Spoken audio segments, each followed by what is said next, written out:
Hi guys, about to install the Boulevard into this Mazda 3. Follow me in.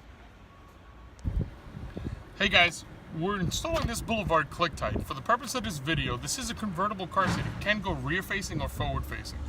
But we're going to install this forward facing.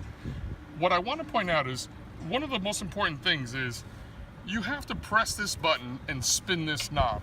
That'll open up the seat. Has nothing to do with the harness of the baby whatsoever, clearing out the pathway where your seatbelt is going to come through. Then secondly, you line up the car seat exactly where you want it, pull out the seatbelt entirely at full expansion. Once it's fully extended, then run it through the pathway to get it into the groove. Same thing on the opposite side. Then seatbelt it down as you would seatbelt yourself.